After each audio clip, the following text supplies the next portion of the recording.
जी हाँ दोस्तों, आपने ठीक देखा। द्रौपदी पांडवों को क्यों मारना चाहती थी? क्या है इसके पीछे की सच्चाई?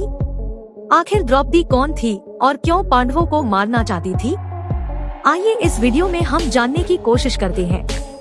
जब अर्जुन मछली के आग को तीर से भेद कर द्रौपदी का विवाह कर लेकर आए थे, द्रौपदी यज्ञ से पैदा हुई थी और यज्ञ कन्या थी, उसका जन्म नहीं हुआ था। दोस्तों, वह किसकी अवतार थी, ये वीडियो में आगे चलकर हम आपको बताएंगे।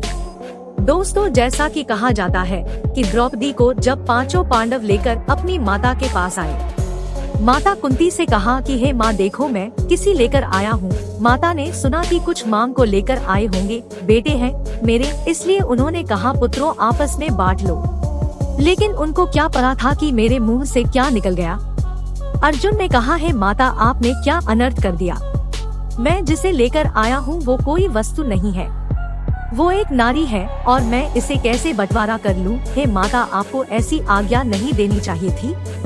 माता ने कहा, मेरा वचन है बेटा, अब निकल गया मुझसे तो उसे कैसे वापस करूं? इतने में ही स्वयं भगवान श्री कृष्ण वहां पर प्रकट हो गए। भगवान श्री कृष्ण ने कहा कि पांचाली अब 5 पतियों की पत्नी बनकर रहेंगी। दोस्तों, एक दिन की बात है, अर्जुन और उनकी पत्नी द्रौपदी एक महल में बैठे थे। उसी बीच भीमा वहां पहुंच गए। भीम ने देखा कि अर्जुन द्रौपदी का पैर दबा रहा है और भीम को इतना गुस्सा आया कि उन्होंने बोला, तुम एक स्त्री का पैर दबा रहे हो, तुम्हें लज्जा नहीं आती? तुम एक पुरुष होकर ऐसा व्यवहार कर रहे हो। लेकिन भीम को नहीं पता था कि सच्चाई क्या है, जो आगे आपको वीडियो में बताएंगे। अर्जुन कुछ बोलते इससे पहले ही भीम बहुत तेज से बोलने लगे। आवाज को सुनकर वहाँ पर स्वयं धर्मराज पहुँच गए। धर्मराज युधिष्ठिर सारी बातों को जानते थे, फिर भी वो चुप रहे। उन्होंने पूछा, है भीम, तुम इतना जोर से क्यों इतनी देर से हमला कर रहे हो? शांत हो जाओ, जो बताना है ऐसे ही बता दो ना। उन्होंने कहा, एक औरत का पैर दबा रहा है, अर्जुन ऐसी गिरी हरकत कर सकता है, किसी और का पैर दबा सकता है, ये तो गलत है। तो धर्मराज ने कहा, ये कौन सा गलत है? कोई गलत नहीं है। अगर कोई थकी है, हारी है तो पति पैर दबा सकता है, इसमें क्या दिक्कत है? भीम को गुस्सा आया। उन्होंने कहा, तुम लोग मेरी बातों को नहीं मानते हो, इसलिए मैं तुम लोगों को छोड़कर जा रहा हूँ।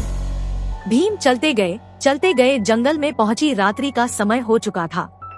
अब रात में कहा जाता है घना जंगल था। जंगल में एक पेड़ पर जाकर बैठ के वो जैसे पेड़ पर बैठे, उन्होंने देखा कुछ ही समय बाद एक झाड़ू लगाने वाला आता है। उस समय थोड़ा अंधेरा का समय हो ही रहा था और झाड़ू लगाकर पानी का फव्वारा मारकर फिर वहाँ पर त्रिपाल बिछाकर पंडाल लगाकर एक दरबार लगा दिया। देखते देखते वहाँ पर 33 कोटि के देवता पहुँच। देखते देखते वहाँ पर स्वयं भगवान श्री कृष्ण भी उपस्थित हो गए। ब्रह्मा, विष्णु, महेश जो भी थे सब उपस्थित हो गए। कुछ देर बाद द्रौपदी भी अपने हाथ में खड्ग लेकर वहाँ पहुँचती है। कहती है, हे कृष्ण, तुमने मुझे पांडवों के रक्त को देने के लिए कहा था, जिससे मेरा पेट भर जाएगा और मैं सबसे पहले भीम को मारना चाहती हूँ, क्योंकि भीम को मारकर मैं आधा खप्पर उसके ही रक्त से भर लूंगी। भगवान श्री कृष्ण ने कहा, हे देवी, आप स्वयं जगदम्बा है, इसलिए मैं आपके वचन का पालन करूंगा। आप इतना क्रोधित ना हो। अभी जल्द ही एक महायुद्ध होने वाला है, उसमें हजारों सेनाएं मरेंगी, लाखों की तादाद में मरेंगी, जितना चाहे ना उतना आपका भर लेना।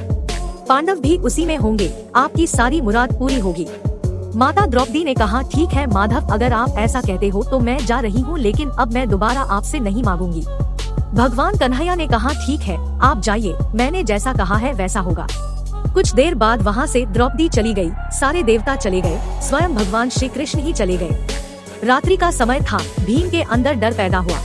भीम समझ गए थे कि क्यों अर्जुन द्रौपदी की सेवा कर रहे थे और उन्होंने सोचा इसके बारे में विचार करना चाहिए कि द्रौपदी कौन है, क्यों मारना चाहती है। और फिर वो चले, तभी देखा कि उनके पीछे बहुत महाभयानक राक्षस आ रहा है। दौड़ता हुआ भीम से काफी बलशाली और बहुत बड़ा शरीर वाला था, भयानक था। भीम ने देखा, भागना शुरू कर दिया। उनके पीछे वो राक्षस उनकी पीछा करने लगा। अचानक एक नकासुर नाम का राक्षस, जिसका नाक कटा हुआ, आगे बैठा और विश्राम कर रही दौड़ती हुई उसी राक्षस के पास गए जहाँ वो बैठा था। नकसुरा, उन्होंने कहा, हेमा प्रणाम करता हूँ। तो राक्षस ने कहा, रेभान जी कहाँ से आ रहे हो, कौन हो तुम? भीम ने कहा, हे मामा श्री, परिचय बाद में जान लेना, पहले आप मुझे बचा लीजिए क्योंकि मैं बहुत कष्ट में हूँ।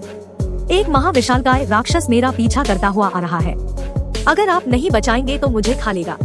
उस राक्षस ने भीम को ले जाकर अपनी पीठ के पीछे खड़ा कर दिया। राक्षस ने जब राक्षसों ही देखा तो वहाँ से चला गया। उल्टे मुख करके भी बाहर आए। फिर नकासुर पूछता है, अरे भांजी कौन हो तुम?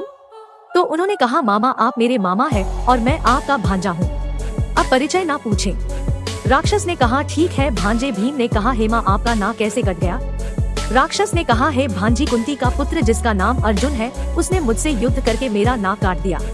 मैंने सुना है कुंती के 5 पुत्र हैं। मैं तब से 5 पुत्रों को ढूंढ रहा हूँ कि वो 5 पुत्र मिल जाए और मैं उनको खाकर तिथि हो जाऊँ, लेकिन वो मिले नहीं और मैं तब से ढूंढता रह गया। भीम डर गए। भीम ने कहा कि यह क्या कर दिया मैंने, आप भी मुसीबत में ही फंसा हूँ। फिर सुबह हो गई। भीम ने कहा है, मामा श्री अब मुझे जाने की आज्ञा। भीम स्वयं चलकर भगवान श्री कृष्ण के पास सबसे पहले पहुंचे। उन्होंने कहा है, कन्हैया जो मैंने कल रात को देखा क्या हुआ सस्ता? स्वयं माधव ने कहा, हाँ भीम वो सच था जो तुमने देखा है। तो उन्होंने कहा है, द्रौपदी इतनी विशालकाय रूप लेकर और हाथ में खड्ग लेकर क्या करने आई थी? भगवान माधव ने कहा है, भी तुम कितने भोले हो। द्रौपदी याज्ञसेनी है, वो साक्षात जगदम्बा है, स्वयं माता काली का रूप है। वो अपना खप्पर भरने के लिए आई थी। भीम ने कहा, अगर वो भरना चाहती है तो मुझे क्यों मारने के लिए कहती थी कि भीम से आधा खून से खप्पर भर लूंगी। भगवान कन्हैया ने कहा कि उसने पहले ही निश्चय कर लिया है कि वो आपको मारकर खप्पर भरेगी। तो भीम ने कहा, हे प्रभु हे कन्हैया मुझे बचाने के लिए कृपा करें और कोई उपाय बताएं। भगवान ने कहा, हे भीम देखिए द्रौपदी आपकी पत्नी है, वो नहीं जानती है कि तुम जानते हो सारी बात, इसलिए तुम यहाँ से जाओ और कोई भी तुमको भोजन करने के लिए कहे तुम रूठ कर बहाना बनाकर बैठना, किसी के कहने पर भी मत खाना। जब स्वयं द्रौपदी तुम्हारे पास आएगी और उनसे 3 वचन ले लेना, तब तुम भोजन करना और तब तक मैं भी आ जाऊंगा। भीम ने कहा, जैसे ही ठीक है माधव, आप जैसा कहते हैं वैसा ही होगा। भीम वहाँ से चले और अपने घर में आ गए। सबसे पहले माता कुंती आई, उनका हालचाल लेती है, फिर कहती है, पुत्र भोजन कर लीजिए। लेकिन भीम ने कहा, मैं भोजन नहीं करूँगा। कुछ देर बाद स्वयं धर्मराजा ने कहा कि भाई भोजन कर लीजिए, मुझसे गलती हुई तो क्षमा मांगता हूँ। भीम ने कहा कि मैं भोजन नहीं करूंगा। स्वयं अर्जुन, आर्य, नकुला ये सहदेव आए, लेकिन किसी की बात उन्होंने नहीं माना। अंत में द्रौपदी सज धज कर वहाँ पर पहुँचती है और कहती है कि आप क्यों उठे हैं, भोजन कर लीजिए। विमान ने कहा, भोजन तो कर लूंगा, लेकिन मैं आपसे वचन लेना चाहता हूँ कि मैं जो मांगा वो आप देंगी। द्रौपदी ने सोचा कि भगवान सूर्य का दिया हुआ मेरे पास पात्र है और भीम तो ऐसा है जो भोजन के लिए कुछ भी कर देता है। इतना खाने वाला है और क्या मांगेगा, कोई स्वादिष्ट भोजन मांगेगा, कोई व्यंजन मांगेगा, वो तो बना के दे ही दूंगी। उन्होंने सोचा कि मेरे पास अच्छे पात्र हैं।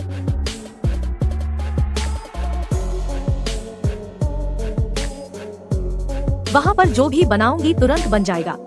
लेकिन उनको ये नहीं ध्यान दिया उन्होंने कि भीम क्या मांगना चाहता है। भीम ने कहा है, देवी मैं हाथ जोड़कर आपसे विनती करता हूँ कि मेरे 5 भाइयों को स्वयं मुझे भी साथ में लेकर आप अभयदान दे दीजिए। उन्हें न मारिए क्योंकि आप वचन दे चुकी है। उस समय द्वापर युग की बात थी, वो वचन की हमेशा लाज रखते थे, चाहे दुश्मन के घर के हो या फिर कोई उनके दोस्त ही क्या ना हो। इसीलिए माता ने कहा, ठीक है मैं तुम्हें आज से नहीं मरूंगी, तुम अमर हो गए हैं, जाओ दोस्तों। इस तरह से द्रौपदी ने उनको छोड़ दिया।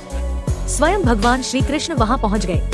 उन्होंने भी कहा है, बहन दे दीजिए, अभयदान हो गया दोस्तों। कुछ दिन बाद बहुत विशाल का युद्ध हुआ। उस विशाल का युद्ध में हजारों की तादाद में सेनाएं मरने लगी थी।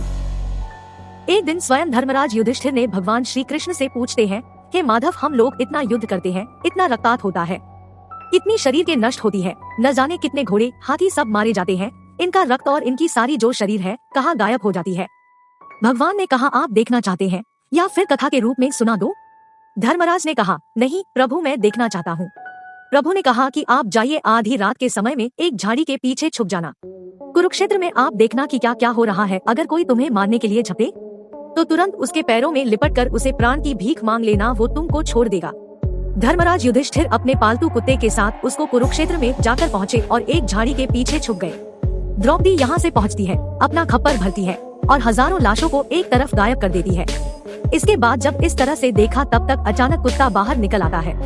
द्रौपदी देखती है कि कुत्ता क्या कर रहा है। इसका मतलब कोई पुरुष यहाँ पर छुपा हुआ है जो अपनी दौड़ती है अपना लेकर। उसी समय स्वयं धर्मराज उपस्थित हो जाते हैं और पैरों में गिर पड़ते हैं कि ये देवी मुझे क्षमा करे। देवी ने देखा स्वयं धर्मराज युधिष्ठिर यहाँ पर खड़े हुए हैं। देवी ने कहा, ठीक है मैं तुम्हें अमर होने का वरदान देती हूँ।